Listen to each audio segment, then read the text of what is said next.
C'est un plaisir de vous retrouver. Bienvenue à ce journal dont voici les grands titres. Redéfinir le rôle des acteurs en comptant sur leur valeur ajoutée. C'est ce que propose le président de l'organisation Parole et Action pour le réveil des consciences et l'évolution des mentalités par ses mon sigle.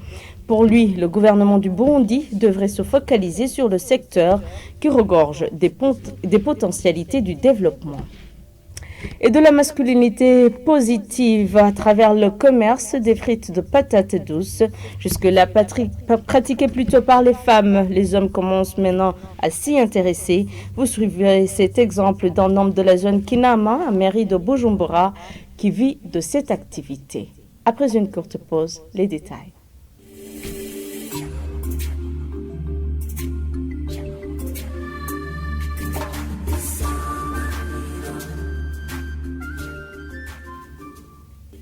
Encore une fois, bienvenue. Le dysfonctionnement institutionnel bloque l'effectivité de l'État. D'après Faustin Dikoumana, président du PARSEM, une organisation de la société civile, lors d'une conférence ce mercredi, selon lui, l'évolution de la gouvernance budgétaire sera une piste de solution pour le développement effectif du pays. Suivez-le. Le dysfonctionnement institutionnel actuellement qui est visible. On a différents administrateurs, le PG, le juge, le gouverneur, le parlementaire. Des mesures se prennent ici. Ils s'enchevêtrent. Il y a toujours beaucoup d'interférences. Et cela bloque l'efficacité institutionnelle de l'État. La gestion des ressources humaines, l'expertise, dans la gestion des projets, la recherche scientifique. Comment est-ce qu'on gère vraiment la gestion des ressources humaines? On dit le militantisme. À quel degré le militantisme continuera à peser sur la nomination des gens dans des postes techniques qui doivent incarner l'efficacité et l'efficience gouvernementale? À quel degré la stratégie de mobilisation des ressources extérieures, les devises manquent, qui est la stratégie actuellement de mobilisation de l'aide, qui est la stratégie pour que le Burundi puisse accéder peut-être à un emprunt extérieur, comme d'autres pays, pour mobiliser les investissements directs étrangers, pour mobiliser ce qu'on appelle les partenariats publics-privés. On n'a aucune stratégie. Même l'évaluation doing business n'est plus fonctionnelle ici. Même le CPA, Country Policy Institutional Assessment, qui était à la Banque mondiale, maintenant n'est plus fonctionnel. Il faut aussi évaluer la gouvernance budgétaire, la gouvernance des finances publiques, le contrôle de la gouvernance des finances publiques. On ne donne jamais un budget suffisant à la Cour des comptes pour traquer, voir comment les institutions, les entités publiques gèrent les fonds publics. Il n'y a pas d'évaluation, il n'y a pas de... Donc tout se fait comme ça, on regarde, on dirait qu'on n'a pas des institutions pour justement suivre comment l'argent du contribuable est géré. On parle de mandat ici, on parle des finances très récemment, on parle des autres Aranadjessa. Le lendemain, on ne voit pas de responsabilités établies pour que des sanctions puissent être prises. La gestion des devises, on nous dit que la gestion des devises a été mal gérée, on impute ça aux opérateurs économiques. Quel est cet opérateur économique qui a aussi trop de devises qui n'a pas pu importer? L'enquête, la situation, elle est où? Pour au moins qu'ils puissent rembourser. Encore une fois, est-ce qu'on donne des devises au comptant? Les paiements sont faits par des grands par des transferts internationaux. Est-ce qu'on part avec les valises pour aller chercher, pour aller importer à l'extérieur? C'est pas possible. Et aussi, il faut se pencher sur les mentalités, les trucs de Burundi, comment nous gérons le temps, la place de les fêtes, l'esprit de compétition, le goût de l'effort. Il y a encore des choses qu'il faut bien analyser, mais qui continuent à peser ou demain sur la conscience sociale de notre pays. Le gouvernement du Burundi devrait se focaliser sur le secteur qui regorge de beaucoup de potentialités du développement pour faire avancer le pays. Selon toujours Faustin Dikoumana, il faut redéfinir le rôle des acteurs en comptant sur leur valeur ajoutée. Suivez-le. Il faut quand même s'entendre sur certaines réalités.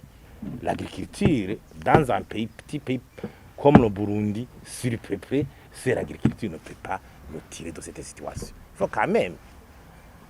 Quand on a parlé du secteur minier, le secteur minier. Il y a même un expert burundais qui vient de faire une conférence, je crois, Léonce Ndikumana, qui vient de prouver ça.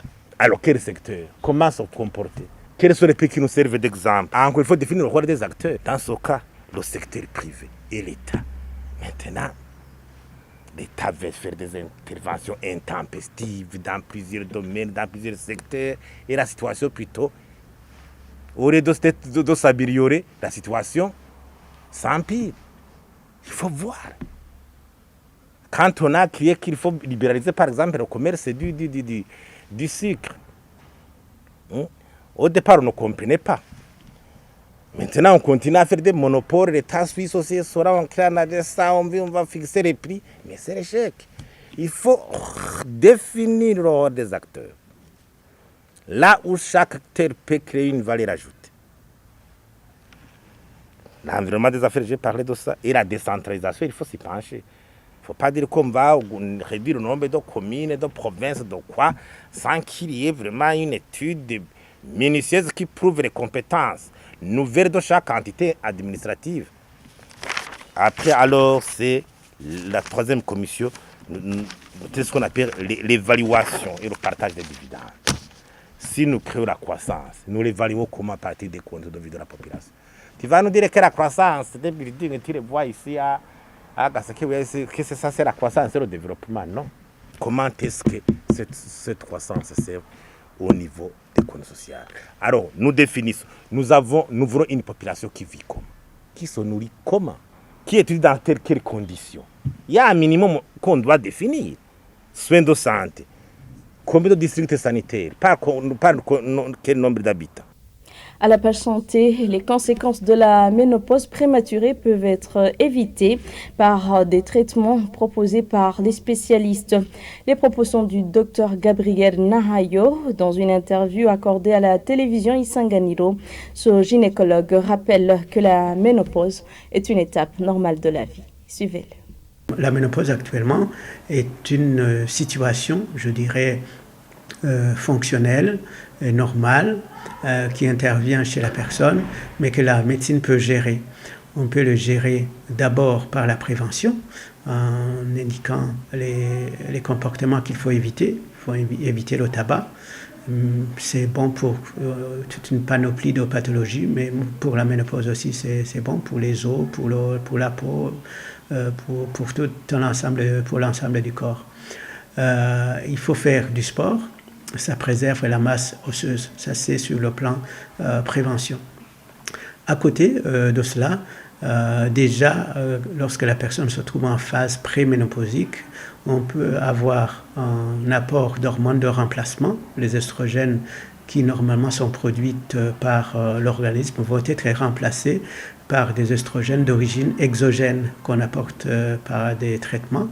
Et ça va en même temps soulager les signes fonctionnels de la pathologie, mais également préserver la santé en ce qui concerne les effets plus graves que la femme ne constate pas sur le cerveau, sur le système cardiovasculaire et sur les os.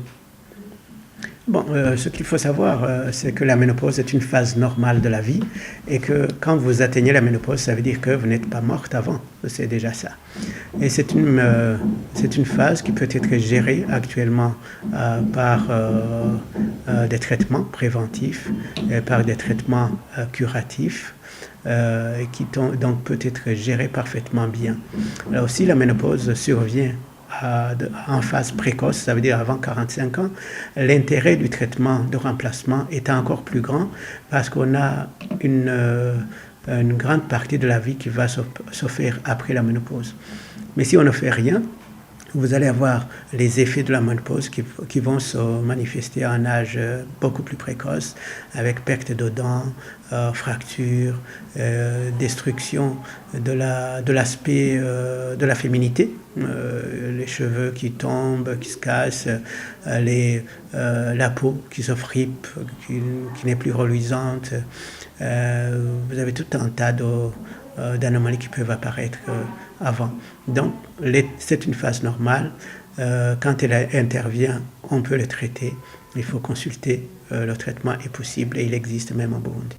Je vous le disais en titre, certains hommes s'intéressent au petit commerce pratiqué jusque-là par les femmes. L'exemple typique est celui de Célestin Nyondima du quartier Gitega, c'est en zone Kinama de la mairie de Bujumbura, qui vend des frites de patates douces au bord de la rue. Il signale que cette activité fait vivre sa famille. Le chef de l'avenue où travaille Célestin témoigne que ce commerce a aidé beaucoup de gens et invite les autres à ne pas hésiter à suivre cet exemple. Jean-Marie Mayonga était sur place. Cette activité de vendre les frites de patates douces sur les routes était auparavant destinée aux femmes. Mais aujourd'hui, le constat est qu'il y a les hommes qui font ce petit commerce pour faire vivre leur famille. Célestin Nyondima est l'un des hommes qui fait ce commerce rencontré dans la zone d'Okinama à la 10e avenue. Il signale que cette activité lui fait du bien car il trouve la ration quotidienne et résout certains problèmes dans son foyer. De son côté, il n'y a pas de problème de faire ce commerce étant un homme. Il explique qu'il a choisi de faire cette activité car il n'avait pas d'autres moyens et surtout un capital pour faire d'autres activités. Célestin Nyondima explique également que des fois viennent des personnes lui interdisant de travailler, ce qu'il considère comme un défi dans son commerce. Il demande à l'État de faciliter les gens qui font de petits commerces pour qu'ils se développent eux aussi. Jacqueline Douimana, chef d'avenue, apprécie le travail de ce monsieur tout en invitant les autres à ne pas négliger tout travail. Célestin Nyondima affirme que grâce à cette activité de vendre les frites de patates douces, sa famille composée de sa femme et ses 3 enfants sont bien portants. Et voilà, c'est par ici que prend fin ce journal. Merci à tous de l'avoir suivi. Bonne suite des programmes avec la télévision Isanganiro et bon week-end.